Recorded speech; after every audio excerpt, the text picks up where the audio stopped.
Good morning. രാവിലെ തന്നെ കോഴിമുട്ട തരുന്നു വന്നാവൂലേ?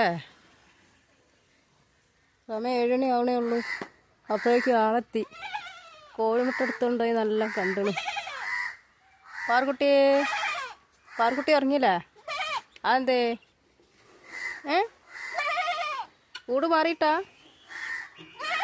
എൻ്റെ പാർക്കുട്ടിനെ ഞാൻ ഇന്നലെ അവൾ കിടക്കണ കൂട്ടിൽ നിന്ന് മാറ്റി കിടത്തി.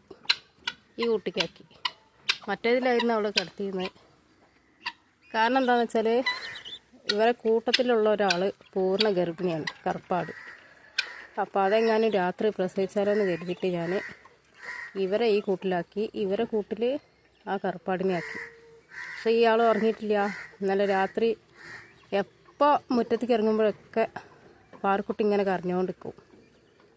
അപ്പോൾ കൂട് മാറിയതിൻ്റെയാണ്. രണ്ടാൾ ഇതുപോലെ പുറത്തേക്ക് തലയിട്ടൊരു നേരം വരെ നിന്നിരുന്നു. അപ്പോൾ ഉറങ്ങിയിട്ടില്ല ആൾ. ഇന്ന് രാവിലെ തന്നെ പുറത്തേക്ക് ചാടുള്ള പരിപാടിയാണ്. പിന്നെ അതല്ല, ഇവിടെ പുല്ലൊക്കെ കുറവായതുകൊണ്ട് നന്നായിട്ട് വിശക്കണുണ്ടാക്കും. ഞാൻ ഇടയ്ക്ക് ഇങ്ങനെ പാടത്തുനിന്നൊക്കെ പോയി പുല്ലരിഞ്ഞ് കൊണ്ടിട്ടെടുക്കുക ചെയ്യാറ്. ഇറങ്ങാറാവണുള്ളൂ കേട്ടോ.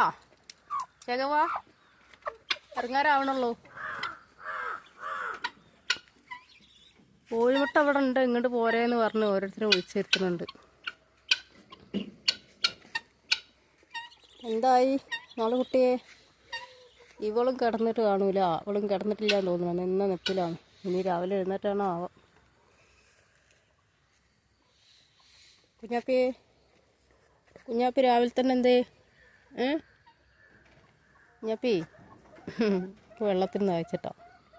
വെള്ളത്തിന് വായിക്കണ്ടോ? ഓ എൻ്റെ വിരലൊക്കെ കൂടെ വാരിട്ട് മുമ്പാണ്. ഇപ്പം കൊണ്ടുതരാം കേട്ടോ. പാറക്കുട്ടി, പാറൂസേ, ഇപ്പം വിട്ട് തരാട്ടാ. ഇപ്പം വിട്ട് തരാം. രണ്ട്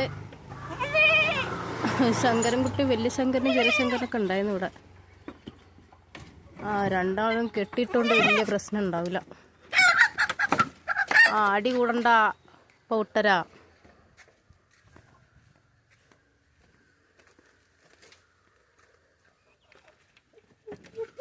അറിയിക്കോ, നമ്മുടെ കറമ്പിക്കോഴിയുടെ കുട്ടികളാണ്. കറമ്പിക്കോഴിക്ക് കുറേ കാലത്തിന് ശേഷം 4 കുട്ടികളുണ്ടാവും.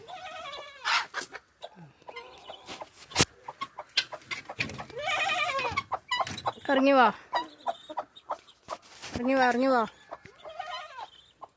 പാറുവിനിപ്പോൾ വിട്ടരാ. പാറു